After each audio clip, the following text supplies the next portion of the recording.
All right, forget everything you think you know about dusty old history books. Today, we are diving deep. We're going to go on a journey into a single, unassuming government document that, believe it or not, holds the key to an entire world that was almost lost to us. I mean, think about it.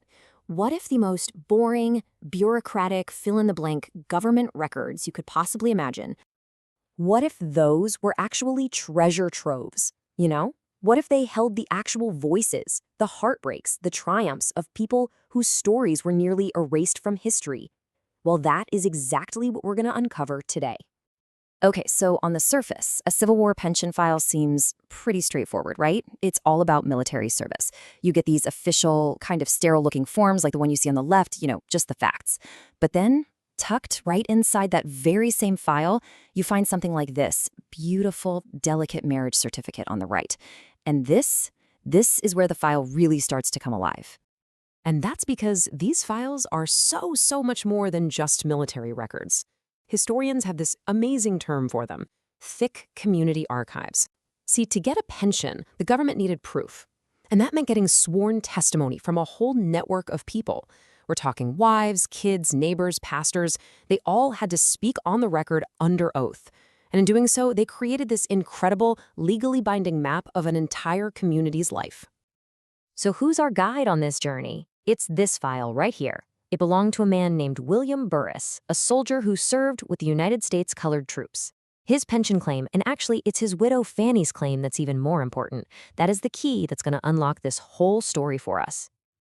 So first up, we're going to use this file to travel back in time, searching for family roots right in the heart of slavery, a system that was designed specifically to erase them. And this is what's so powerful. What you're looking at isn't some historian's interpretation. No, this is the real deal. This is a page straight from Fanny Burris's sworn testimony. It's her voice, her memory, captured and written directly into the federal record for all time. And just look at the incredible detail she provides. Fanny doesn't just say, "My parents were enslaved." No, she names them: Baker White and Jane Johnson. She tells us exactly where they were from: Berryville, Clark County, Virginia. She even names their enslaver, Fred Smith. This is so much more than a memory. For researchers, this is a literal finding aid. It's a roadmap to locate people that the system of slavery was actively trying to make disappear. But these files aren't just about data points. They contain so much pain. Fanny's own sister, Isabella Carter, also gave testimony. And in this single heartbreaking line, she just captures the profound trauma of family separation that was at the very core of slavery. And this right here is the incredible power of these archives. Think about it. Isabella was forcibly taken all the way to Georgia, but years later, she reappears in Harrisburg to testify for her sister. So the file captures both things at once: the violent tearing apart of a family and the unbelievable strength of their bond. It preserves what one historian so perfectly calls the texture of enslavement and reunion. Now, the story keeps building because this file isn't just about the soldier, William. It's also an absolutely incredible window into the life of his widow, Fanny Burris. We get to see the unique legal and cultural world she had to navigate as a Black woman in 19th century America. You can almost track her entire life just by following her last name. She starts as Fanny White, her maiden name.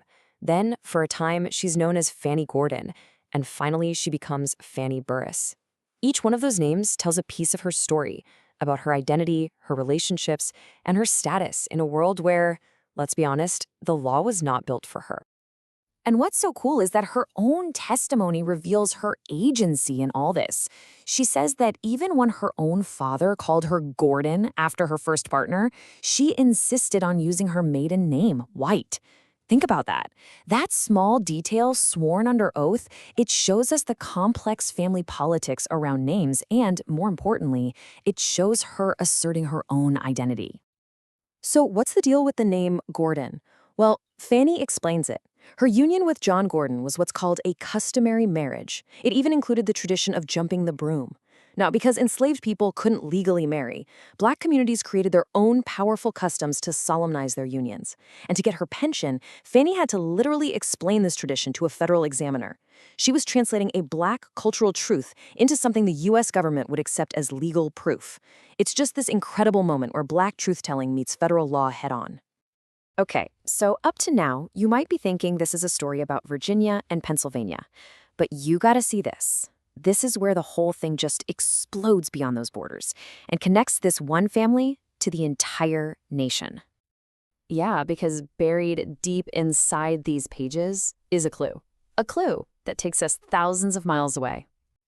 And here it is, an official memo. And in it, William Burris claims he had a first wife, a woman named Harriet Davis. And get this, he said she died in San Francisco, just like that. This Pennsylvania file has a California note. It's this completely unexpected twist that opens up a whole new world of research out on the Pacific coast. Wow. So just step back and look at this map of connections we've built from just one file.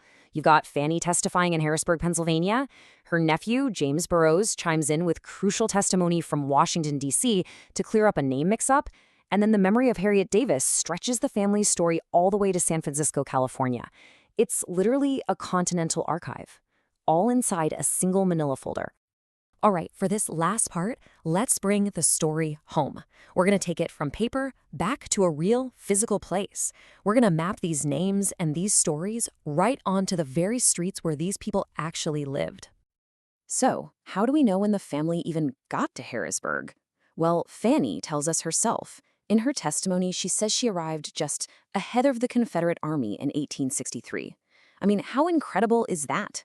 She just time-stamped her family's flight to freedom, tying their personal journey directly to one of the most famous events in the entire Civil War, the Gettysburg Campaign. And the file doesn't just tell us about the family, it introduces us to their whole community. This right here is the sworn testimony of their neighbor, a man named William Dixon. And look closely. He gives his exact address, 638 Briggs Street. And this is where things get so amazingly specific.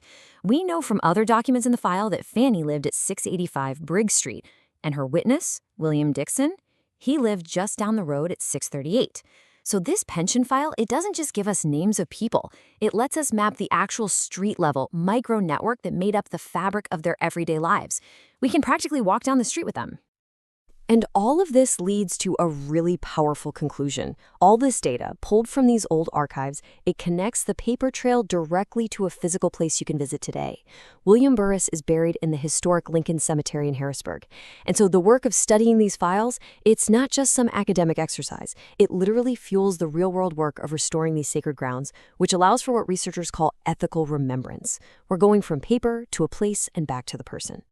So, in the end, the story of William and Fanny Burris, it's more than just one story. It's a template for what's possible. And it really makes you wonder, doesn't it? How many millions of other stories just like this, rich, complex, deeply human stories, are just waiting right now, locked away in the nation's archives, ready for us to bring them into the light?